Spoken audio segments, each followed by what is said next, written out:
The Shadow and Light exhibition was one that we've been working on all year. It's part of a larger project called Al-Mutanabbi Street Starts Here. I was listening to Mishaal say it correctly, and I can't, so I apologize. The entire project began after the bombing of Al-Mutanabbi Street, which is a street of booksellers, as you will hear repeatedly. And the first project was this book, which is a collection of poetry and some prose by lots of different people, Arab, non-Arab, international, brought together by an American poet, Beau Beausoleil, and a Kuwaiti poet, Naomi Shihab Nye, who went to school with Mishaal, as we learned long after we were in the project. And so because we were doing the Shadow and Light exhibition, we decided also to do a reading from the original book in this space. The exhibition is not directly about the bombing, but rather about the murders of 324 academics who, and these are not, people who were killed in bombings, but rather assassinated, pointedly assassinated. The list was compiled by a Spanish NGO and then circulated by Beau and the Al-Mutanabbi Street Starts Here people. And we were invited to look at the list, choose someone on the list who was murdered, and take a photo and write an artist statement in response. Amina and I both have photos in the exhibition. It's open. If you are moved to contribute something, it's an ongoing collection, so it doesn't stop with what's up on the wall. There are more parameters. I can send you the information if you're interested. So we'll begin with Taher reading the names of the people who are memorialized in these photos. Originally, we thought about reading the names of everyone, but as moving as that would be, the reading of 324 names would take quite a bit of time, and we thought it would be better to move on to the poetry. But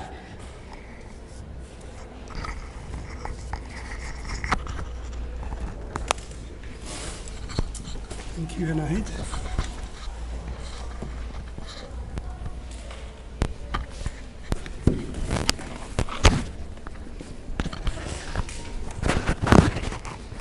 Okay. Good afternoon, everybody.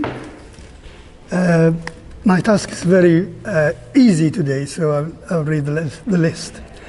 I'll start with Basil Al-Kharji, Isam Sharif Muhammad, Haifa Alwan Al-Hal, Mustapha Al-Hatti, Rafi Sar Sizam Fankan, Hamza Shinin, Isam Al-Rawi, Zawgat جاسم الأسدي، ماجد ناصر حسين، مظفر محمود، عالم عبد الحليم، الاسم غير معروف، عبد السامي الجنبي، ثامر كامل محمد، أمل معملجي، إبراهيم شاعر جبار الجميلي، عبد العزيز الأطرشي، إيمان عبد المؤمن يونس، نويل بطرس شماس ماتتي، محاضر في جامعة الموصل غير معروف، بروفيسورة جامعية غير معروفة، حسين ياسين، كاظم مشوط، مؤيد أحمد قلف، صالح عبد العزيز هاشم، ماي غانم محمود، وأخيرا خليل الزهوي. شكرا.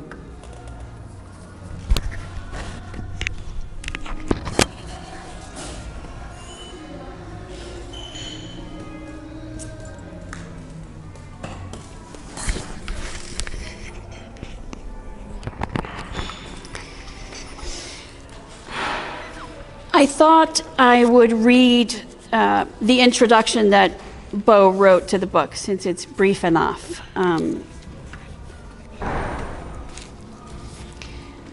Sometimes the weight of our own silence becomes completely unbearable until we cannot take one more day of reading about the blood, bone, and ash. And then the moment comes when we recognize that this distant landscape is our own and that we must walk through it. On March 5th, 2007, a car bomb was exploded on Al-Mutanabbi Street in Baghdad. More than 30 people were killed and more than 100 were wounded. This locale is the historic center of Baghdad bookselling, a winding street filled with bookstores and outdoor bookstalls. Named after the famed 10th century classical Arab poet Al-Mutanabbi, this is an old and established street for bookselling and has been for hundreds of years. It has been the heart and soul of the Baghdad literary and intellectual community. The connection between the booksellers and readers on Al-Mutanabbi Street and the booksellers and readers here, and he means in the US, is very simple and direct. We all share the belief that books are the holders of memories, dreams, and ideas. I felt, as a poet and bookseller here in San Francisco, an urgent need to keep this singular, tragic event in our consciousness, because it has such deep historical and cultural implications for us here in this country and for the people of Iraq. To this end, I decided to create a coalition of poets, artists, writers, printers, booksellers, and readers. I had two basic goals. The first goal was to have those involved in the arts respond to this targeted attack, a response that would consider the various underpinnings that made up the fabric of Al-Mutanabbi Street, a street that held bookstores, a street that held both Shia and Sunni, a street that indeed welcomed all Iraqis, a street where people felt relatively safe as they walked, browsed books, bought stationery, arranged for printing, or sat in the Shabandar Cafe. These same people somehow believed that this place of knowledge and history protected them from the encroach of big chaos. Besides seeking to gather more dead, the car bomber and his cohorts were attacking the thoughts and ideas latent in each book, trying to also kill the notion that someone might be free to say something not sanctioned by them. It didn't matter if that idea was in a children's book, a book of philosophy, a memoir, poetry, or perhaps even more dangerous, a blank notebook. My second goal was to try to close the distance between Al-Mutanabbi Street and similar cultural streets here and around the globe. I want people to understand the commonality that exists between Al-Mutanabbi Street and any street that holds a bookstore or a cultural institution. I want people to understand that a carefully chosen attack like this should be seen as an attack on us all. I have felt that concentrating our attention on this one car bombing, on this one day, on this narrow, winding street, would reveal many things to us, and perhaps also help us to see the bond we have with everyday Iraqis. These are the Iraqis who wake up each day and work to live, Iraqis whose lives are altered forever by being in the wrong place at the wrong time, while on their way to work, to school, to the market, just sitting in a cafe, or picking up a book to read on Al-Mutanabbi Street.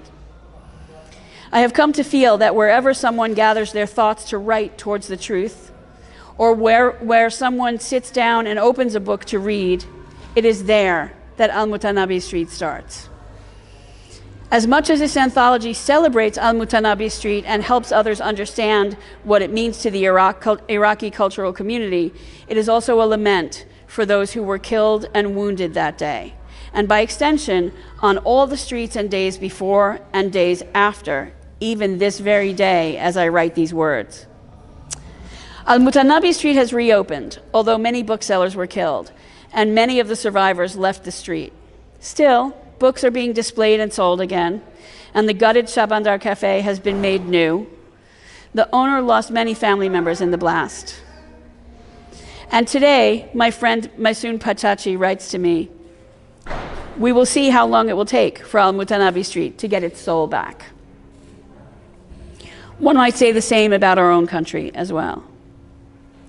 I have always wanted the Iraqi cultural community to know that we would not let them endure all that has happened in silence. Al-Mutanabbi Street starts in many places around the globe. Everywhere it starts, it seeks to include the free exchange of ideas. We must safeguard that. These are our words. Al-Mutanabbi Street starts here.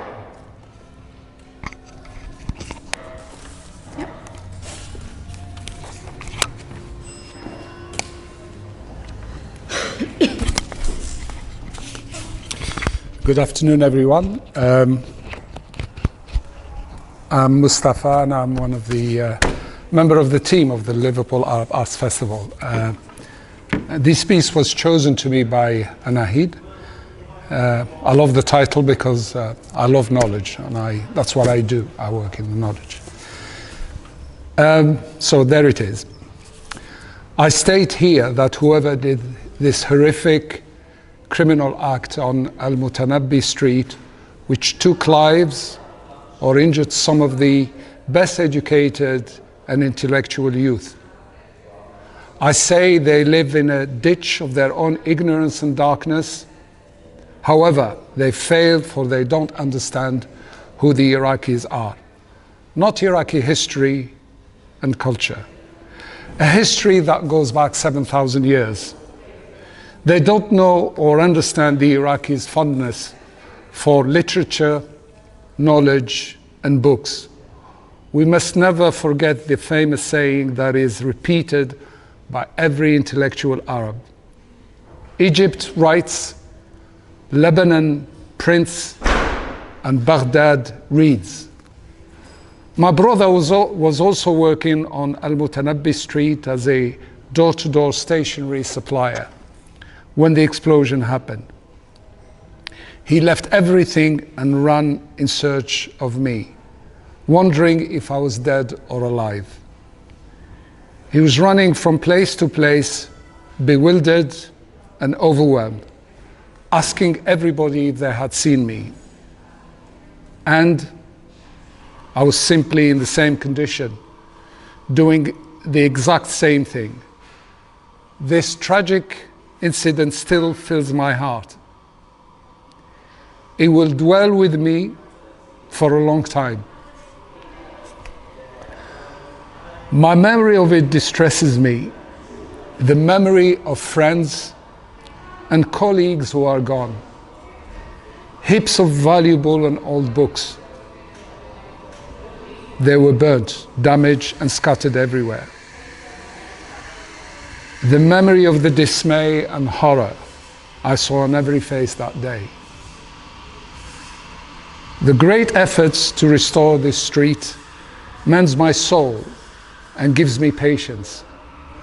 It assures me that this deeply rooted street will come back one day to continue its intellectual and cultural role, to be a river that serves thinkers, scientists, and intellectuals.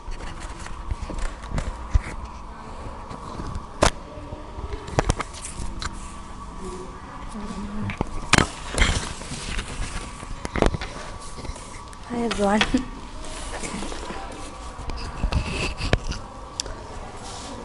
So I have a poem called The Colour She Wears. I will never know the names of the men who loaded a car with death and split Mutanabbi Street open. Of the names of the men who read poems just before their bodies deconstructed. Yet every man's name was first a word, then appeared in his mother's mind, shaping her mouth before she spoke. Lips pressed against his damp, just birthed face. They say the poets kept coming for days. They waded through remnants of photographs, papers, bones, glass, fragments, books, curled in damp fingers. Someone must have finally shooed them away. started sweeping some man's mother, robed in black, the colour she wears every day.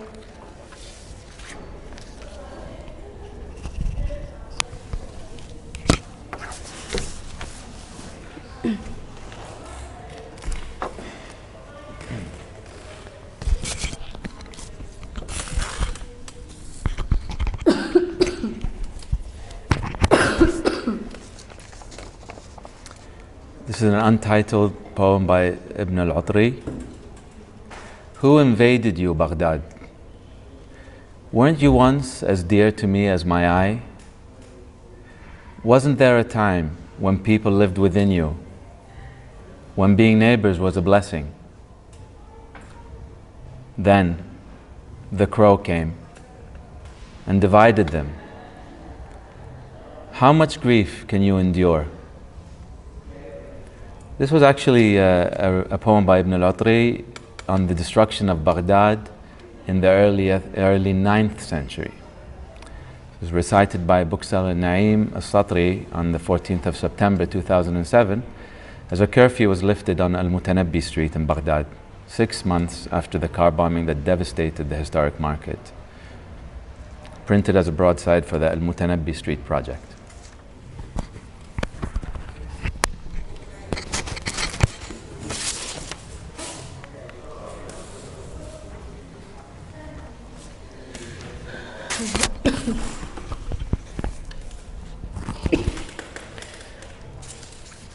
This is Hearing of Aliyah Muhammad Baker's Stroke by Philip Meters. How a Basra librarian could haul the books each night, load by load, into her car, the war ticking like a clock about to wake, her small house swimming in them. How the British, now crossing the limits of Basra, the neighbours struck a chain to pass the bags of books over the wall into a restaurant until she could bring them all like sandbags into her home, some 30,000 of them, before the library and her brain could finally flood into flame.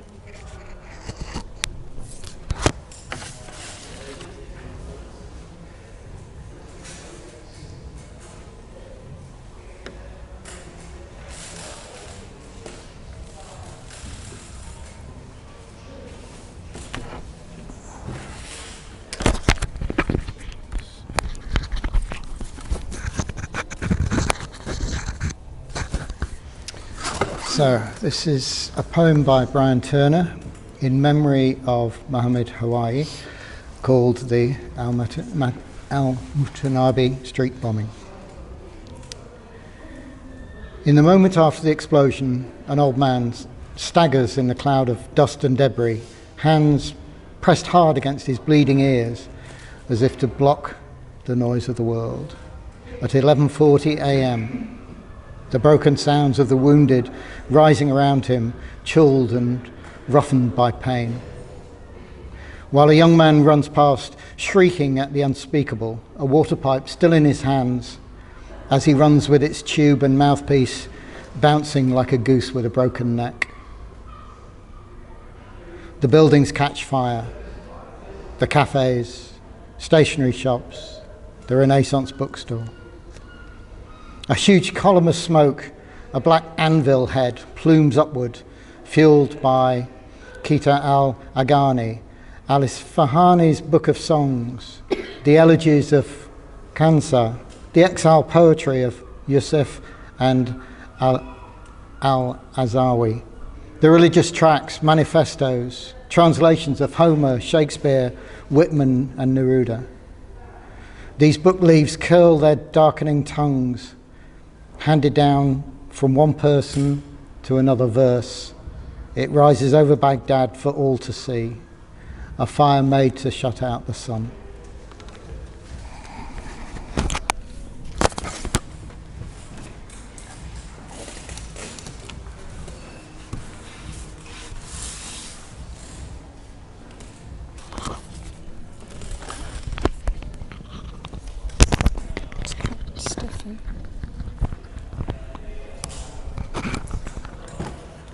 So this is a poem called For Al-Mutanabbi Street by Naomi Shihab Nye.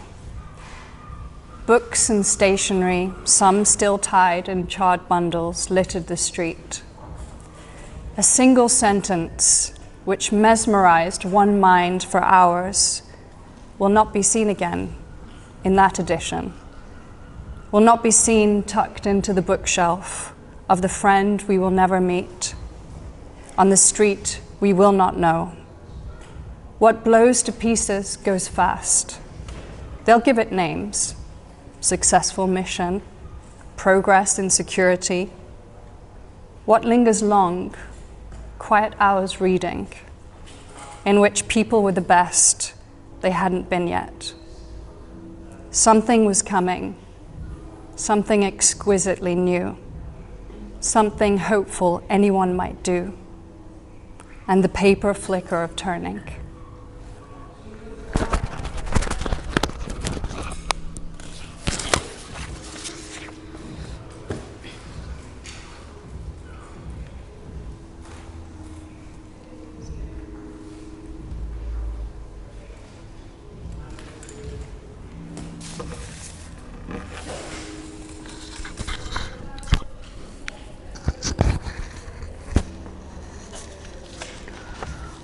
Ways to Count the Dead by Persis Karim.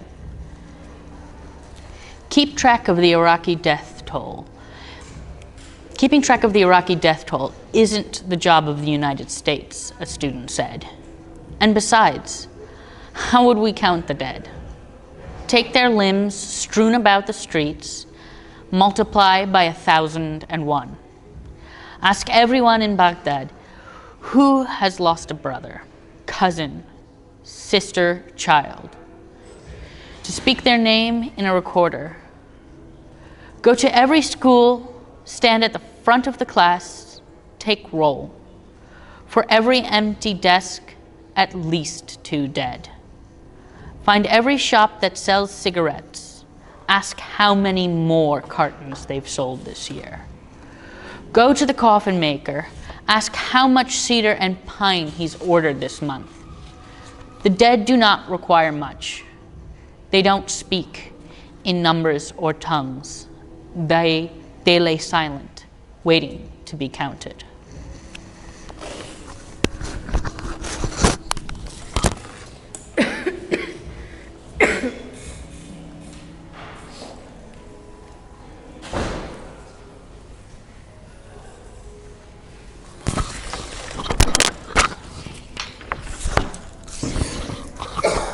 I'm going to read an excerpt from Dead Trees by Yasin the Narcissist al-Salman. The day our home was shattered came as swiftly as our love. The morning blared light in his eye and heat in his body. Although he had heard my fables many a time, he made me repeat to him what was of our historic connection. And each time he would smack his knee in disbelief at how perfect everything fit together. A perplexing puzzle it is. This was also the first day that Hamoudi coughed blood onto my face, wiping it so amorously. He forgot that his insides were tearing him apart. He cared not for himself, torrid in his admiration for my eternal frenetic attention, devout in his piety to what I will always be.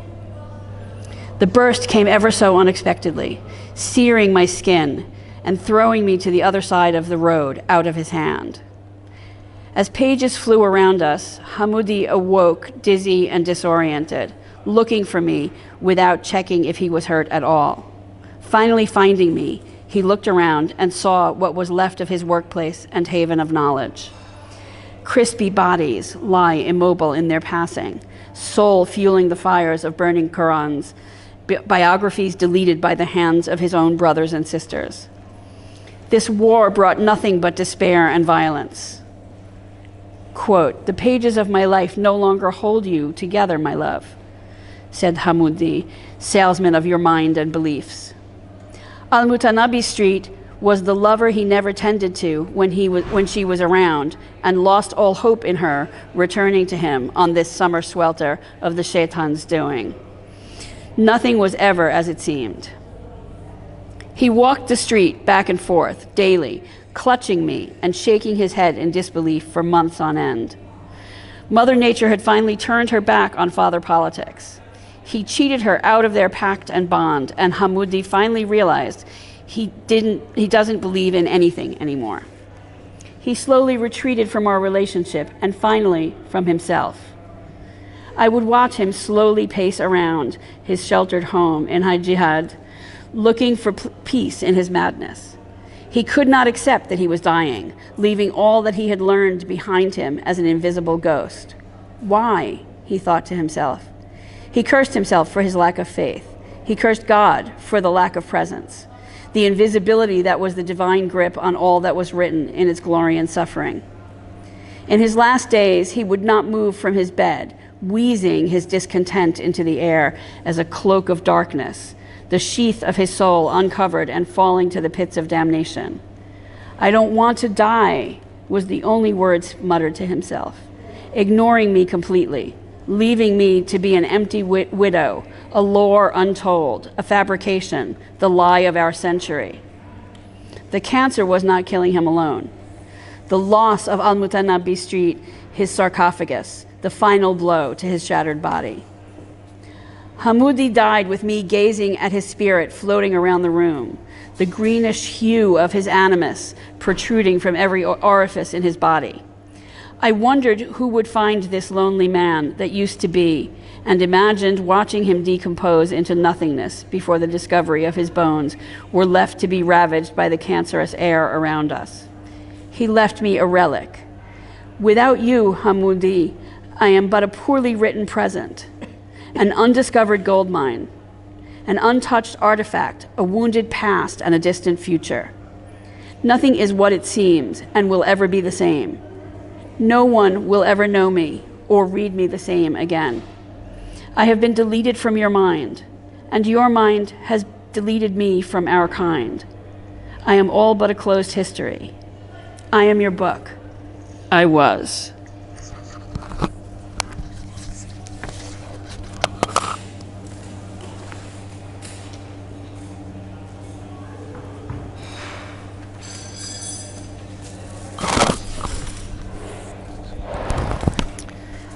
This is Untitled by Katrina Ryder. Books exploding, or paper and words been set to flame in halves and thirds and scattered. Severed letters from letters, so the ink had lost its meaning. But for many, the letters are not just letters that can be set to flame and severed to lose their meaning. Instead, each letter is a tiny cell that is alive within us. Instead, inside each exploded word, there was a name. My name, maybe, or yours. This last poem is being read in Arabic. The English translation is available.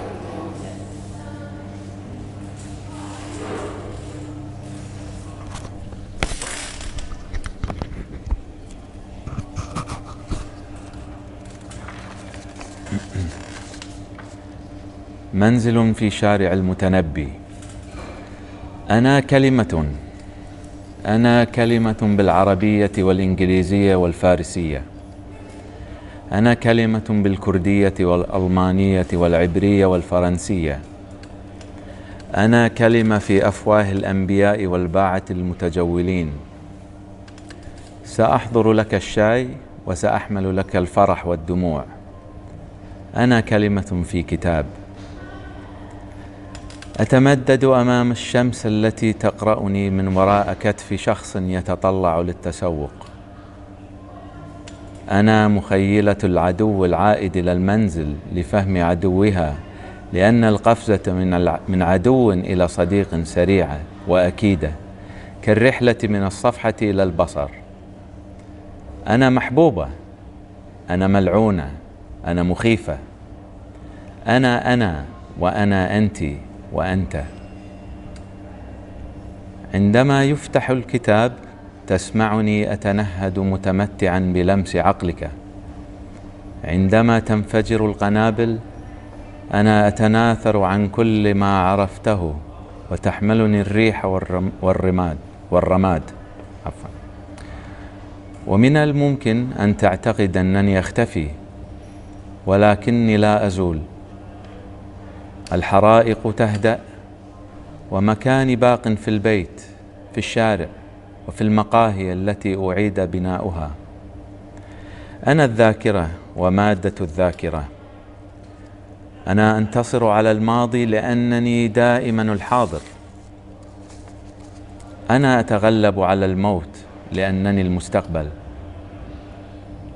أنا أقهر الكراهية لأنني المحبة. ابن لي منزلا وسأعود واستعيد الأصغاء. وعندما تراني أملأ الصفحة مجددا ستعلم أنني لم أتخلى أبدا عنك.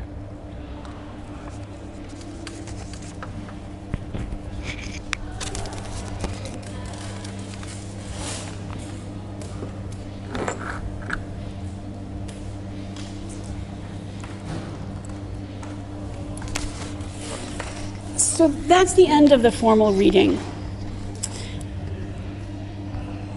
I think it's important for us to say, and I'm going to speak on behalf of everyone, so if you disagree, you can say. But I know that the origin of the project and also the LAF programmers and many of us who read today have the same feeling that to sit here and be sad about what happened is insufficient. Whatever we do with that might be very different. We might all have very different perspectives, but we need to take the event and the art that it has generated and keep that moving forward and doing something. So we can have a conversation if you're interested. That's up to you. But I just wanted to make sure that I said that. Anyone? Thank you for saying that. Thank you for agreeing. No, it's important. It's a big thing. It really is a big thing because there's a big difference, I think, between what sometimes gets called victim porn, right? The pleasure of looking at misery and actually taking some responsibility for not just what has happened, but what happens next. And I think that's huge. Layla, what do you want to do about people speaking? Do you want them to come here and speak? I can carry the context. Okay. So Mo wants to say something. Whatever you want to say about it. Yeah. The reading or the order.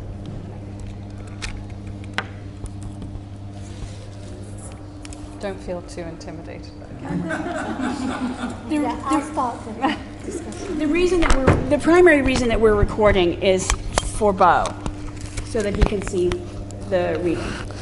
Well, I do agree with you because it's that argument of not looking at someone as a victim but as a survivor, and it's to honour that. And even when I responded to it, I don't think my poem did that justice.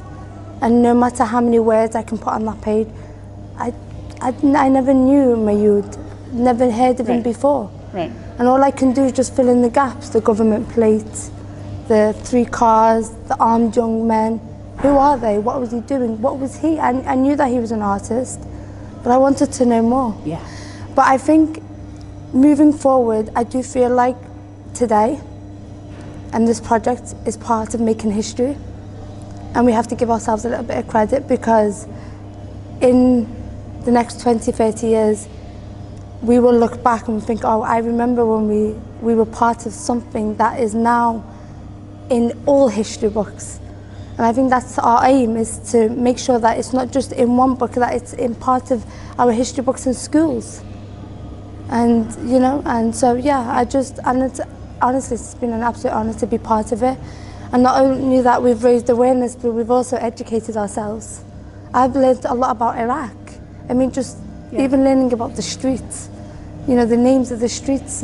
It's like for years we've been looking at everything from the outside, but now we've had a closer look and we've been part of people's lives a little bit closer.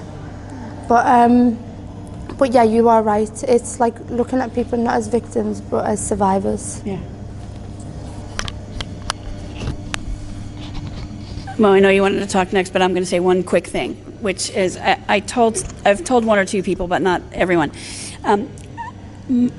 One of my great-great-grandmothers was named Baghdad. I have no idea why. I don't know that anybody came from Iraq into Anatolia. I have always been curious about it, but for some reason, when the U.S. invaded, the image that was on the TV screen was an empty map of Iraq with just Baghdad. And I remember sitting in front of it, feeling so implicated and so helpless.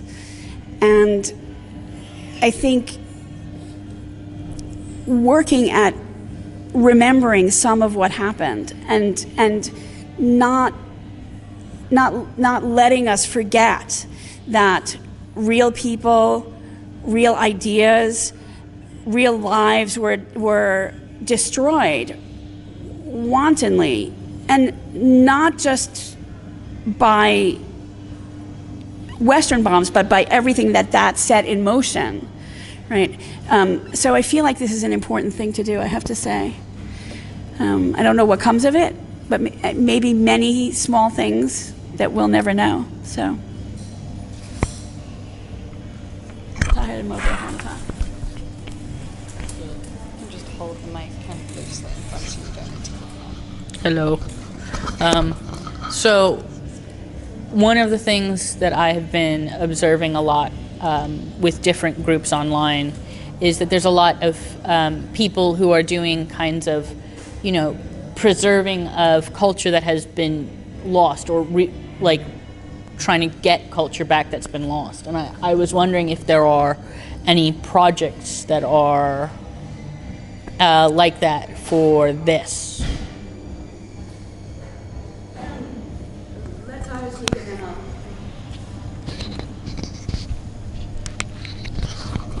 I think when I was, the whole exercise, writing the names, reading the feedback, you know, from people who have written a piece, made me very close to those people who have lost their lives. It's as if, you know, I started to know them, you know. Before, you know, they were killed, they are past, but they're here. They live with us. It seems like, you know, we are here, you know, and this exercise has made it so, for me, so positive that they're not lost. They were killed, but we are doing something about who they were and what they did. I really don't know where it goes from here, but for me, you know, this is one of the best ideas that I have seen for all hundreds of people with knowledge who lost their lives, and they didn't know why they were killed in the first place.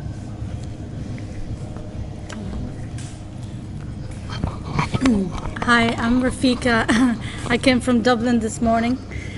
And what I'd like to say is, for me, the Arabic language and the culture has been very important. I've organized different things in Ireland and Dublin. And it's missing in Ireland because I guess there's not as many Arabs there. There is an Arabic curriculum, but it's very difficult for non-Arabs to learn.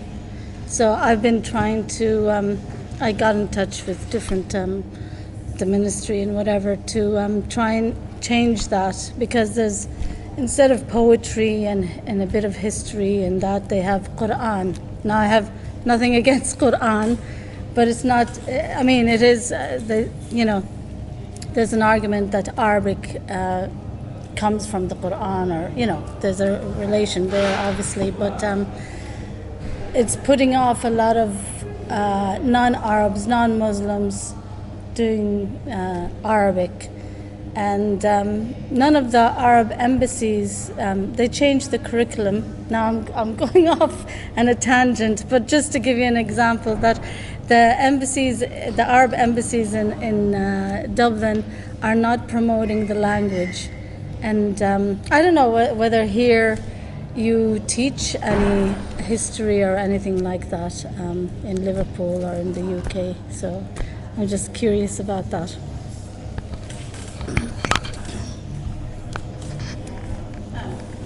You know more about what's happening in education than I do. I mean, Yeah. Do you want me to respond? There are different organizations, voluntary organizations, who are teaching Arabic. Some of them are teaching purely Islamic Quran. There are mosques who are teaching also Islamic studies. We do not have, as part of the curriculum,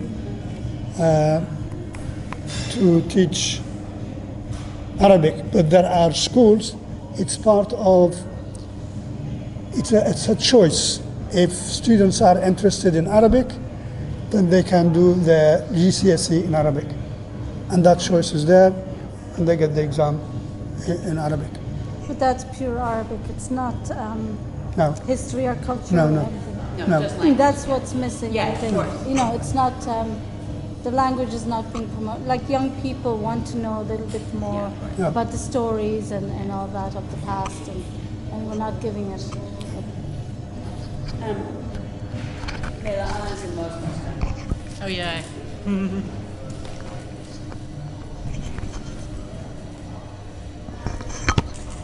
So as I think came up in Beau's introduction, the street has been rebuilt, and there are booksellers, and the cafe has been. The cafe was a very important intellectual center. It's not just like some cafe on the corner.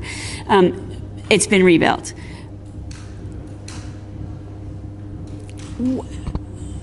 What's a person after experiencing a trauma? So maybe that's true of the place as well. I don't know, but my suspicion is it's hard to recover from that. And it's hard for places to recover from those kinds of things, just like it's hard for people to recover from those things, but they're working at it. I mean, Liverpool still has a bombed out church. We don't let go of those memories very easily, right? I'm not, you can't have heard, but there was a question about whether or not we should, and I don't think so. Of course I don't think so. But how many generations the trauma lasts is a super interesting question, right? I mean, there are many people who repeat the old, 7 generations thing. Do you know what I mean? And maybe there's some wisdom in that. I don't know, but it takes a long time. That's the important point, right? Can I also add, in terms of like future aspirations for this project, I mean, on an individual basis, I mean, share it on your social media. Yeah. I mean, even just today, share what's going on, what's happening, who's here. I mean, it's so useful, because I'm a social media addict. But it does work. Yeah. And you could use it in a good way. On a more bigger level, I think I would like to see more Iraqi locals getting involved in this project. This is about their home country. Yeah. This is about them, and I would like to see their input, because I just don't feel like I'm qualified enough to talk about their trauma. I don't know. No, me too. We never do. No. Even when I talk about Yemen, I never do. But yeah, I think maybe getting them involved, the Iraqi local community in Liverpool. Just one quick addition, which is if anybody is programming anything, Beau is looking for readings and exhibitions of this and of the other components of the project. So that's another way that people can participate. If you belong to an organization that could exhibit or hold a reading or something, by all means, please get in touch. Wow. This is the first time I've done anything like this before. I've been all day consumed by business issues, so I came to do this task as a favor to Anahid. That was my objective, nothing else. It's a world premiere because I hate reading. Absolutely, and they know I never read with a mic. And I've known many Iraqis, especially when I was at universities, and I know Iraqis, friends who died. I'm aware of this, and some of them are not there. So and I follow the Iraqi wars very closely because I have a very close friend. But I have never been moved so much about Iraq than today. Never. I'm not ashamed to say that I cried and it started when Taher was reading the names. I never expected this. So that's the bit background. Ideas, what we can do, because that's a very important question. I would like this in my dream to be like a roadshow, go everywhere. Yeah. That's number one. So if we can repeat the same thing, put it at the back of a van and just doing a roadshow, I'll do what it takes. I'm happy to give my own testimonial because I never expected this. Social media, 100%. I'm going to take pictures of this. I'm going to contact people. I'm going to share with them what I felt. Absolutely amazing. My Arabic is poor, sadly. He moved me. You don't have to understand it. By the way, that poem I understood most of it, which is amazing. So I'm happy to make a commitment to myself, to the people here. Third commitment, if you want me to do anything, just ask. If I don't do it, it's not because I don't want to become. So my third commitment will be to do this. But if somehow I have a crazy idea, if we can find someone to go down, just like we did with the kids, you know, that film project, yeah, to go down to Al-Mutanabbi Street, yeah, and bring those memories, people who've gone through it, and do like a documentary if we can get some funding. I hope the BBC is listening. That's the first part of call. Wallah, it'll be something interesting. Maybe get some of the kids from here, maybe Iraqi kids, maybe bring in like a language direction into it or flavor. So 4 ideas. That's great. And I'll do what it takes. Carry, make sandwiches, tea, carry the bags.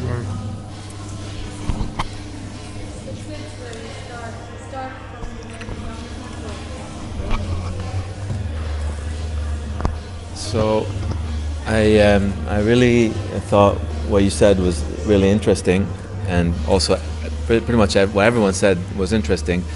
What echoed with me was sort of not being qualified to really, speak on the behalf of people who, we are remotely related to. However, just the action of reading the names, it really did start to bring into focus more like anonymous sort of people who died versus names, their family names, their jobs, kind of things they did. And it's moving to, and it's powerful to understand that just by doing that you become closer. It still doesn't make you qualified to comment or on that experience for other people, but I think it makes the experience more human. And what struck me as well, reading the first poem, the untitled one, which was written in the early 9th century. So sadly, this kind of thing is going to happen again. And that's the aspect that makes us somewhat qualified, because it's a human problem. It happened before, it will happen again. It's happened elsewhere, not in this street, but somewhere else as well. So we have some obligation and responsibility, and we will always have that, to counter this type of violence and thinking and destruction. So in that sense, it's a universal human responsibility to carry on this message. But of course, I can't really understand the intense trauma of that. But so that's how I relate to this, you know, and I think in that sense we all have some responsibility. Where's this all gonna go next? So I don't know where Shadow and Light will be exhibited next, but it will be exhibited. Beau is on that, and he's got a community of people who are on it. If anybody has the opportunity to offer it a space, that would be fantastic, because I think it's by the network of people who have been moved showing things that the next exhibition happens, and the next exhibition, and the next. It's been shown, not in this version, because there's a number of new pieces in this, but it has been shown once or twice before. This is a relatively new component. But I think there's already a next project starting about theater that will happen in a couple of years. It'll take a few years for it to get rolling. But I think one of the things that I wanted to say in response to Mishaal was, you know, and to you to some extent, qualification is such an interesting problem and such an interesting question, because on the one hand, we all think it stops at national boundaries, or even like the boundaries of ethnicity, right, of what your quote unquote blood is, right? I mean, we were talking about that earlier, right? It's strange what we think we are qualified and unqualified to talk about. And it's true, I don't want to occupy somebody else's experience. I'm not trying to be appropriative, and I think we should be careful about that. And on the other hand, if we don't develop, and I don't mean on an individual level, I mean on a larger level, if we don't develop the capacity for empathy, then I don't know where we're headed. So there's a complicated thing in there about not appropriation, but empathy. How do you go about that? Not a small thing to think about, but an important one, I think. So that seems like a good place to stop. Thank you all for coming. Thank you very much for participating in what I hope was moving and important, difficult, but moving and important event. So thanks very much for coming. Thank you. Thank you.